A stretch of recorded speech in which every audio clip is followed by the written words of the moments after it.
Welcome to the Stay Ready Real Estate Podcast, where we stay ready so you don't have to get ready. My name is Emeka, and I'll be interviewing a variety of mind professionals in the real estate industry to get you 1% closer to buying your next real estate investment. My goal with this podcast is to show the world that people like you and me can buy real estate to build wealth. Today we have Christina. Christina has been a realtor in Florida since 2010 and is now the broker/owner of the Home Agency. Her experience in the real estate industry started when she was 20 years old as a loan officer in the subprime mortgage industry. Apart from the servicing side of real estate, she has been an active real estate investor since 2010. To date, she has flipped or held over $8 million of residential real estate holdings throughout Florida, Vermont, and Connecticut. Since 2020, she has been focused on growing her multifamily portfolio and is an LP in 731 units and a JV in 97 units. She has been fortunate to be advised by some of the best in the industry. She is married to not only her life partner of 20 years, but her business partner. They are avid travelers, and Christina loves hosting a fun party. She lives every day by the motto, find it, live it. Let's listen to Christina. Well, Christina, can you tell the world a little bit about who you are, what you do, and why real estate? Yeah, so I'm Christina Kovacs. I was born and raised in Vermont, but I now live in Fort Lauderdale, Florida. Been here since 2006. And I've been started real estate wise, started investing in real estate with our first live-in flip, and that was in 2009. And at the time, we didn't know we were doing live-in flip. We actually thought we were just renovating it for our primary home that we're going to live in for a long time. But as soon as we started renovating, we fell in love with that process. And we also saw how the market was changing and that there was an opportunity to sell and not pay capital gains tax on that primary home. So we decided to sell and repeat it. And so we did that twice. And the third time, we thought we're going to do another live-in flip. It's actually the current home I'm in. And that was in 2013. And we fell in love with this house. And so we didn't live and flip anymore, which led us to actually try and flip ourselves, like work as an investment property and not disrupt our lives constantly like we were doing with live-in flips before. With the flipping, it was great, but also we quickly realized that we weren't going to be able to scale. So we did the flips on our own and some properties here in South Florida, all the way up to Jensen Beach and Port St. Lucie. And then we started getting into wanting to hold these properties because after flipping so many properties, we also looked back in the past and could see these properties had accumulated a lot of equity throughout the years. Since you look at what you sold 5 years ago and what it's worth now, but at the same time, that transactional flipping money helped us get to where we are today. Because with that first live-in flip, for instance, we saved $55,000, and that was everything we had to get into that property. But each time was a building block to keep getting better and better. And so we needed those transactional opportunities to happen. So once we decided we were able to start just investing in long-term rentals, we also started doing short-term rentals. And so we had that cash flow from those rentals coming in. But even then, the scalability we realized wasn't going to be the so that's when we get into multifamily. Did it ever bother you living in there and then having all the construction everywhere? Yeah. Yep. So we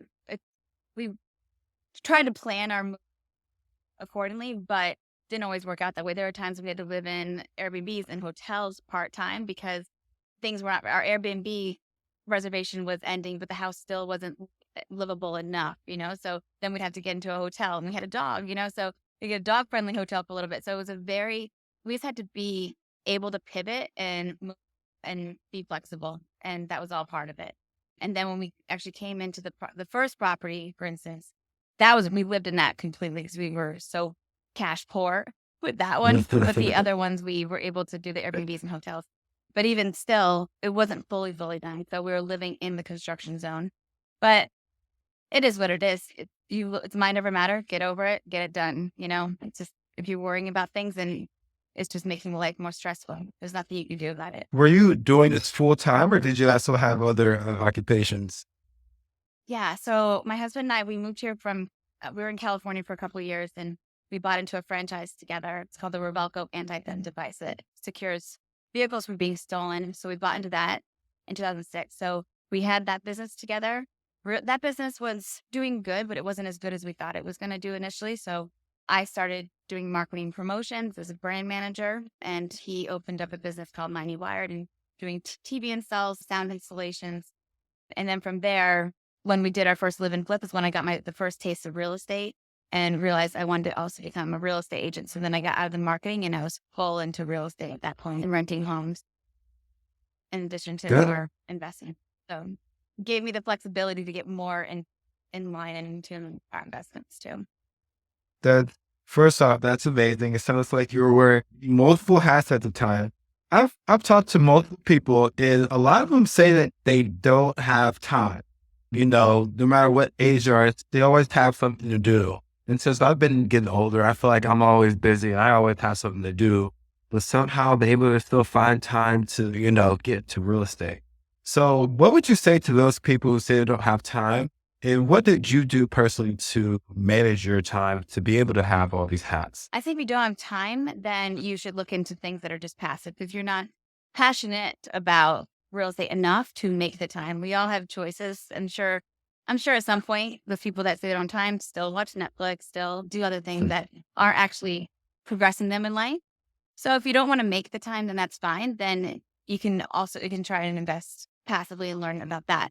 But a lot of people don't take the time out to learn about these different investments, nor were we really taught this to try and seek alternative investments, So it's one of those things that unless you're self-educating and you're constantly trying to improve yourself through podcasts or books, whatever it may be, then it is hard to find the time, If you're not I gotcha. So for me, it really was just a more natural thing. My husband and I met, just one of the part of our story is we met at a mortgage company where we both were W-2 employees and we both quit at the same time and we never went back to corporate again. And that's when I was 21 and he was 23.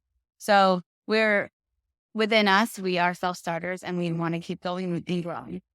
And at the end of the day, how bad do you want it? It seems like y'all learned at an early age that the corporate life and the W-2 life wasn't for you.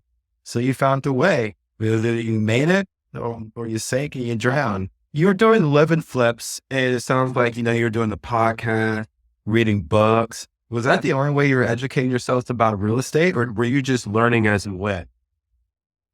That was the main way initially, was those two ways. And then eventually when I wanted to get into multifamily, I quickly realized that there was no way I could just learn on that. I could learn on my own, yes, but I couldn't network. And that's something that I couldn't get just from books or podcasts. Or the Facebook groups as much. So in-person networking was the key to that. And because multifamily, I realized was a team sport and I didn't have experience in multifamily. So it was going to be really hard for a lender to give me an opportunity and lend to me because I didn't have any experience in the space. They didn't care how many flips I had, how many long-term rentals, short-term rentals. It was not multifamily investing. So that's when I quickly realized I had to get into some sort of mentorship group and surround myself with people that were doing what I wanted to do so I can learn from them. That's when I joined Jake and Gino. And then eventually I joined MIH. And then since then I've joined multiple other powerhouse women, different cohorts to learn about LP investing, like you name it. I am involved. If I find a need that I need to, a gap in my education or a networking gap, I fill it. I love it. I love it. And what's your goal with everything? So it seems like you've been a gung-ho real estate, live and flip, short-term rentals, got into multifamily. Why? Why do you need to be in this real estate space? And why do you keep going that you're so looking to buy? Yeah. So at this point, it really is about having that, not just the financial freedom, but the freedom of time, freedom of choices to do what we want. Yep. My husband still is fully active in his business. So eventually we want to get him not active in that. Yes, he has some contractors working for him, but it still involves and revolves around him. So if we can get him out of that and just be in real estate I always want to be active. I don't see myself ever not being active. I still want to work, but real estate gives us the freedom to plan our schedule. Like we want to go to Europe for 5-6 months. That's perfectly fine. I just recently got my Hungarian passport. And my husband has his passport. So we're dual citizens and we want to be able to have that freedom just to get up and go if we want for 5-6 months and be able to work remotely and not have to physically be in a location. So real estate gives you opportunities that other avenues don't. And off the top of your head, do you know your portfolio? A portfolio? Yeah, we have the single families are in South Florida, long-term rentals, short-term rentals. But then my joint ventures, where I'm a GP in those deals, a 43 unit in Springfield and a 54 in Kansas City. And then I'm part of some LP deals as well that spread across 731 units across Colorado, Kentucky, and North Carolina.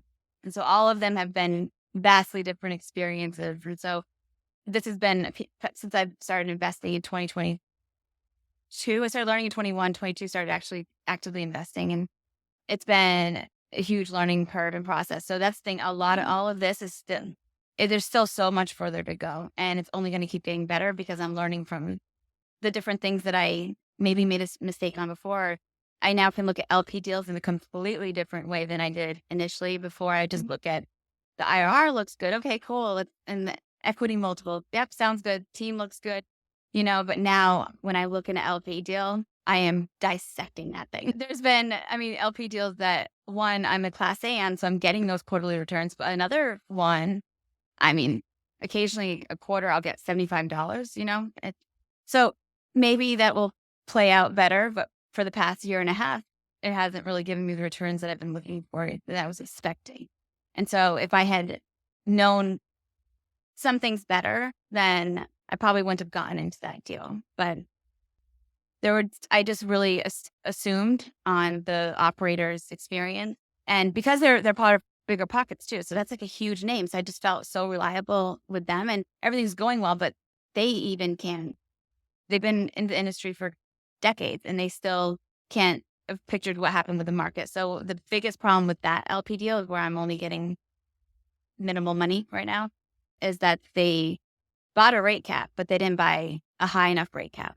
So that has now made the deal really difficult to cash flow. And so they're looking to refinance, but of course right now it's a hard time to do that. So these people are put in a rock and a hard spot. So there's no capital calls yet. Nothing looks like it's going to go into foreclosure, but it's definitely tight,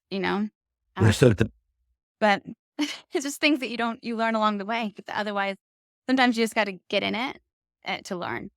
No, I hear you. It sounds like, at the end of the day, you can't predict everything. And I think that's also where a lot of people don't get into real estate. So with your LP deal, there's some rocky things that may or may not be happening, but you're still in it. And it seems like you're so very bullish on real estate. So what has been some of the riskiest things that you've dealt with? So the audience can kind of hear just how risky real estate is. Well, as far as multifamily goes, the riskiest thing is getting in a deal with partners that maybe you don't know as well as you think you do. So I think that that's something that a lot of people kind of overlook a little bit and just say, oh yeah, nice guy, nice girl, but they don't build a relationship properly ahead of time. And so then when you get into these deals and these teams, you're in it for a long time. So sometimes you're only in it for 3 to 7 years, but other times you want to keep this property for generational wealth purposes, So I think that's the most risky because some team members can make or break the deal and make it just not enjoyable too, which is part of the process, this is not just work, it's also our livelihood in a sense. Like they really do enjoy real estate. So I think that's one of the biggest risks is partnering with the right people or possibly not, It's one of those things that communication wise, you could have one person's this way, another person this way.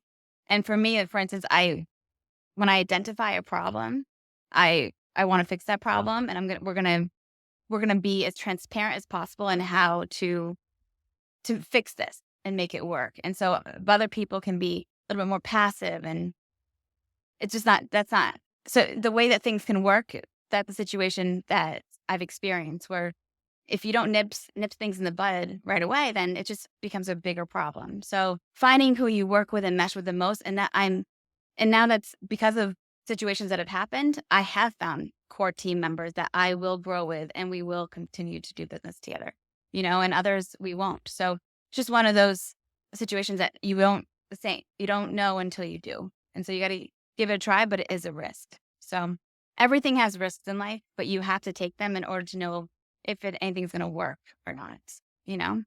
Just like the Mhm. flips, you don't know if the market could turn. You don't know if the house could burn down, and then you don't have enough insurance coverage. You have to take the risk, calculated risk, in order to make the return. The thing with the risk, I bought a house, multiple houses sight unseen during my flipping process. Humongous risk, but you have to underwrite for the worst case scenario and still have a little bit of hope in there, And so when you walk through that door, it's always here we go, but that's kind of exhilarating in itself too. So. No, I actually love that you mentioned that because, sometimes you really just don't know what you're getting into. So what these flips that you're doing, can you explain a little bit more detail what exactly what you're looking for? So we're looking for a specific zip code, beds, baths, how many that you can add. How are you underwriting and doing these deals? So always looking for value add opportunities. Definitely specific zip codes matter. You want to go where people want to move to.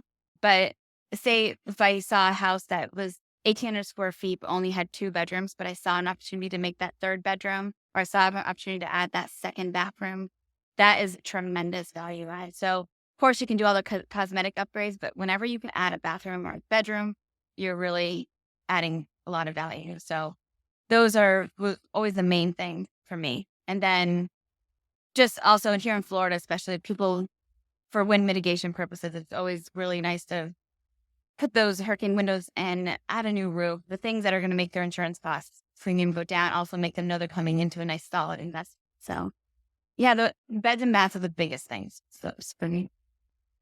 It's beautiful. Beautiful. You were underwriting. So how are you estimating what the insurance would be? How are you estimating what the taxes would be? How are you estimating the cost that it would be to sell the home?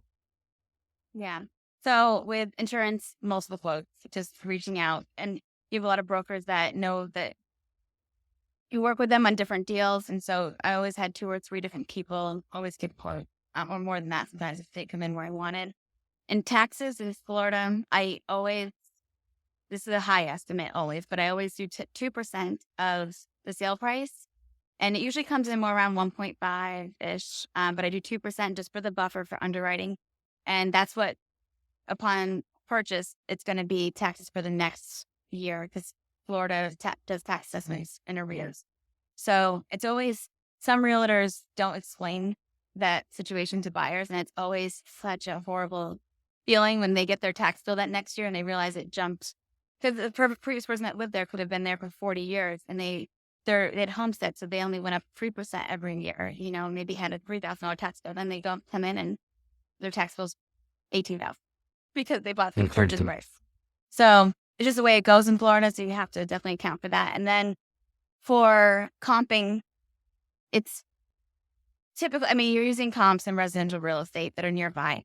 And so you're identifying ones that are going to look most like what your finished product is going to look like. And even so, depending how long your project's going to take, that's going to change as well. So that's what also right now I haven't been the most comfortable flipping because I don't feel as confident in the sale price that I want to achieve. And the purchase price is still so high right now. So there's not much of a profit margin. So I haven't been flipping recently at all. And that's what I would do in the past. Oh, I got you. Some people will say that the real estate market is just bad right now. There's going to be a recession. All houses are going to fall 50%. So you're being hesitant right now with the buy, but flipping specifically, but you're not hesitant in buying. Why do you think right now there's a disconnect between sellers and buyers?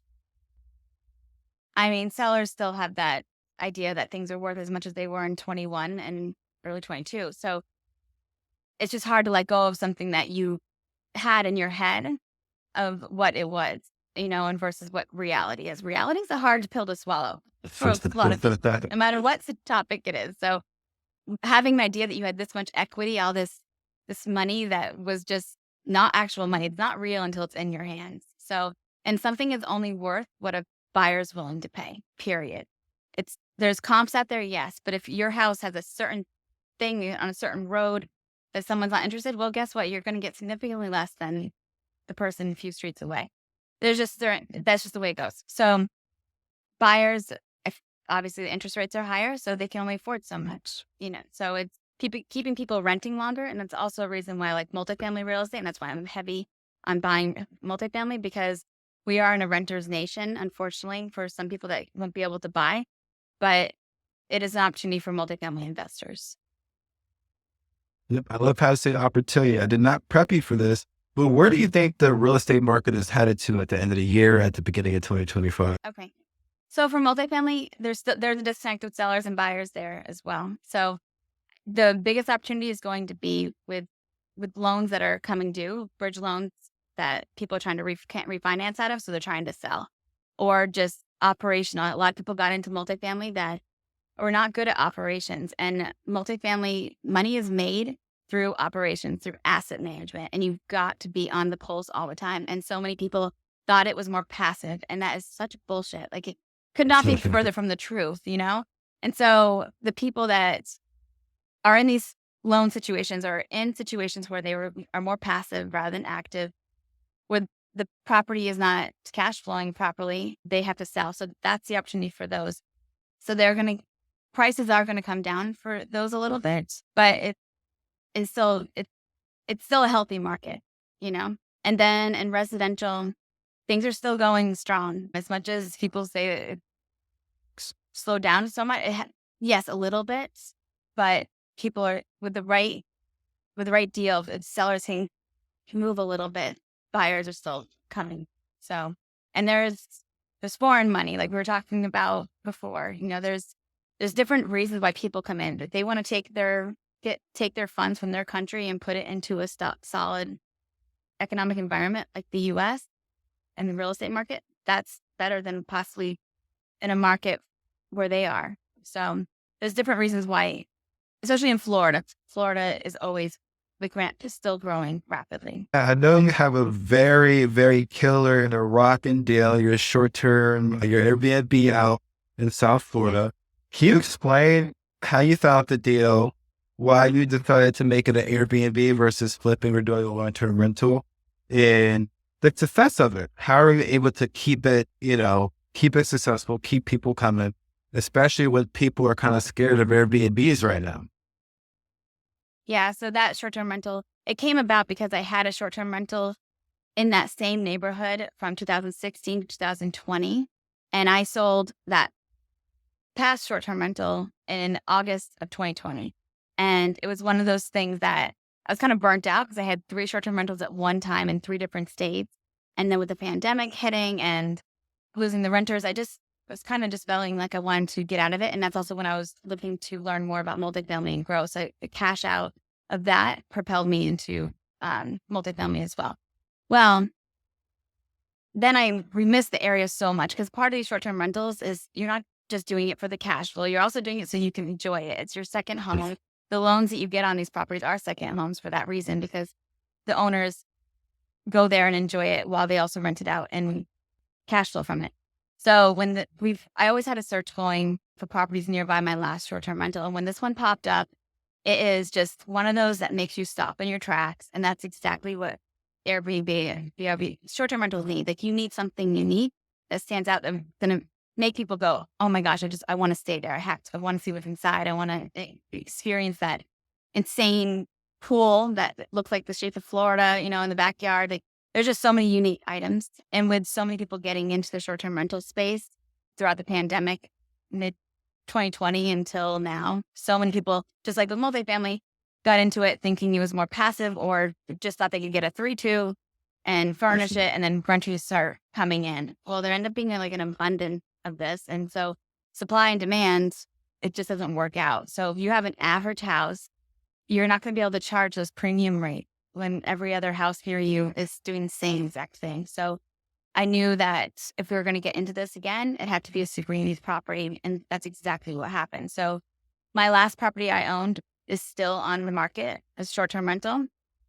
And quickly I could see the bookings go down, which I don't want, but at the same time, it's the market, and I'm coming in with a new product, but I'm taking a lot of market share. The guests are coming to my property because it's so unique. And so initially starting out, you've got to build up those reviews. So sure, you can have some lower rates to get people in, just to get those reviews coming in and get propped up higher on the algorithm and on these sites. But it has been nothing short of amazing. And I was a little nervous about it because it was a pretty decent purchase. It was almost 800,000 plus we put some renovations into it. It's done successful so far. Last year, we netted $55,000 after all costs completely. And so also with the short-term rental, it's a very active thing. So that my management of that property and also my management of my long-terms and my management of the multifamily asset management I do, it qualifies me for REPS, the real estate professional status. And so all of my passive losses, I'm able to completely wipe out and have extra losses carry on to next year, because those cost segregation studies that we do with a 100% bonus depreciation, I also, not only do we use those on multifamily, but I also use them on the short-term rental. So I was able to do a full cost seg study on that short-term rental. So there was a multitude of things and benefits that this short-term rental has given us. I can go on about it. I love it. Just for the audience, we are not tax professionals or lawyers, so this is education. But can you explain to the audience a little bit about what a cost segregation study is? Yeah, I'll try my best. I mean, depreciation on a residential property is usually over 27 and a half years.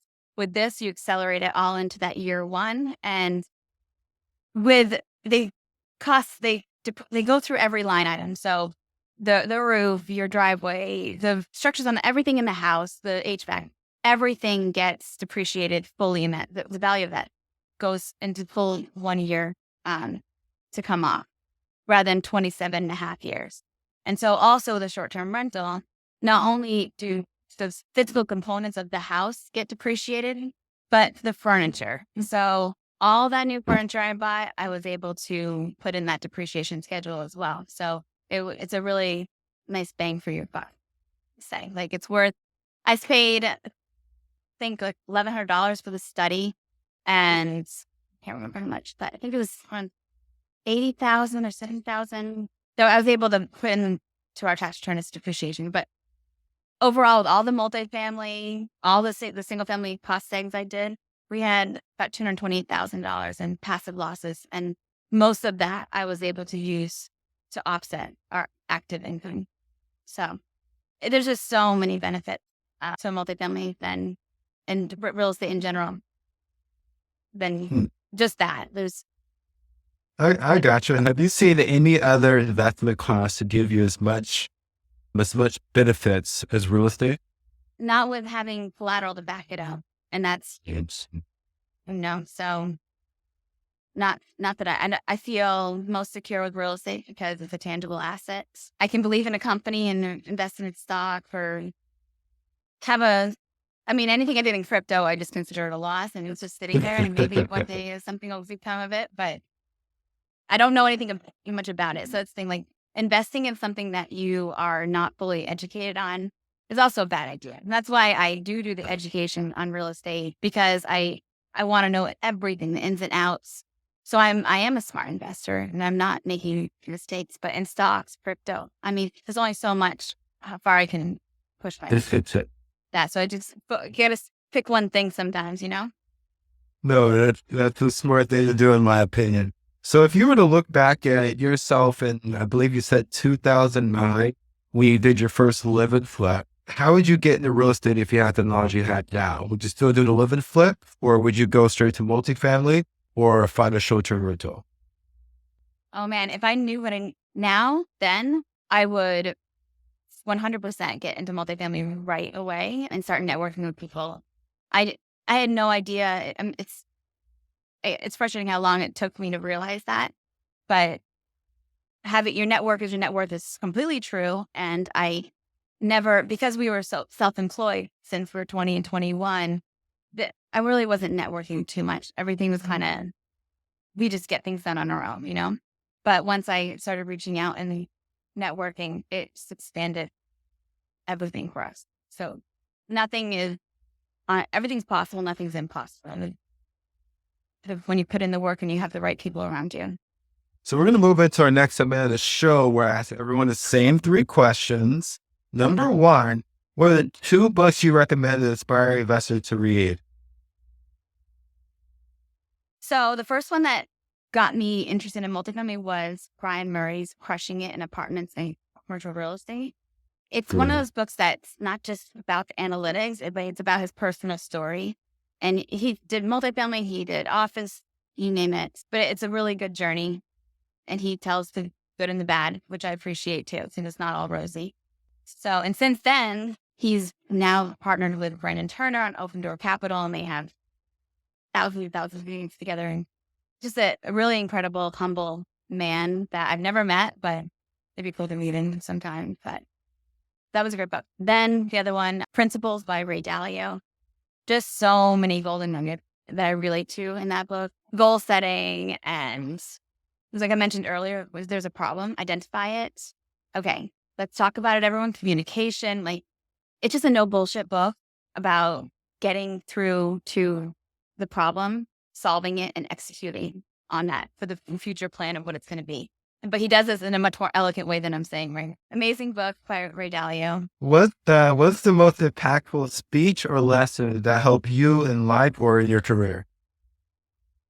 Okay, so recently in the past couple of years, the change with the networking and everything was getting uncomfortable. So Layla Hormozi, she doesn't get as much credit as her husband does, Alex. But her thing is by far the most dangerous road is comfort. And it's so true.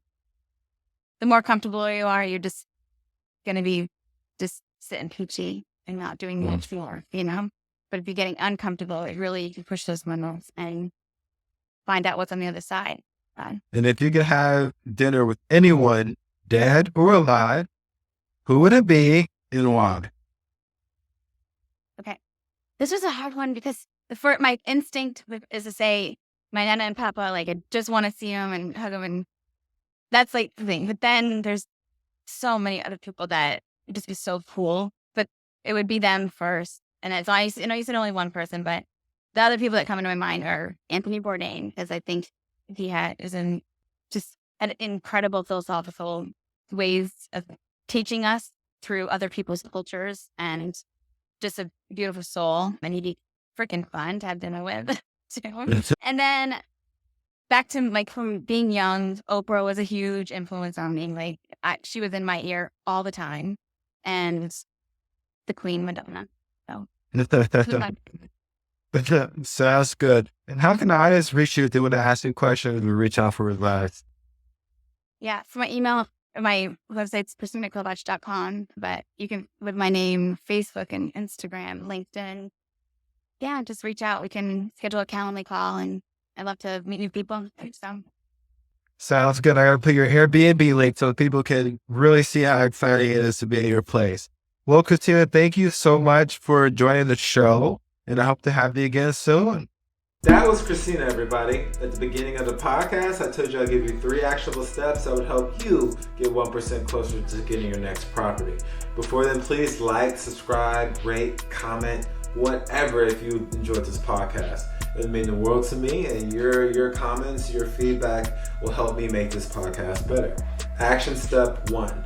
Christina lives in Florida, so insurance is a big thing, but reach out to your local insurance agents and get quotes. Determine what they'll cover and how much it will cost per month, or what the premium will be annually, and determine how much you're gonna have to pay for a certain kind of property on a yearly basis or monthly basis to see if it's gonna work for your numbers and for your deal. Number 2, Christina has multiple different properties. She's done flips, long-term rentals, Airbnbs, multifamily investing. But she also said that she just made, $50,000 net a year with her Airbnb. Look at the Airbnbs around you. See what they're charging per day or per month if you want to stay there for long periods of time. And what you're going to do with this is to see maybe that's something you want to get into. You do have to understand that it's very, very active. And to be at the top of the market, to gain most of the market share, you have to stay on top of everything. Comments, upkeep, cleaners, everything. So she might have did $50,000 a year, but she's putting in the hard work. So look at the Airbnbs around you, determine what they're charging per day, see what your current house would get if you were to make that an Airbnb, and see if that might be the right fit for you. And lastly, pick one thing. I asked Christina at the end if she could go back to her younger self and start all over, what would she do? She said she would start with multifamily. I'm not saying that you can't do multiple things, but I am saying if you are getting started, don't get the shiny object syndrome, because trying to focus on multiple different things at one time is going to only slow you down. Pick one thing. If you like Airbnbs, stick with it, study it, educate yourself in it on a daily basis, and then you shouldn't be worried about the things that are going to happen because you're already prepared for the worst case scenario, because if your education was right, you would have prepared for it. That's all, everybody. I hope to see you next Wednesday.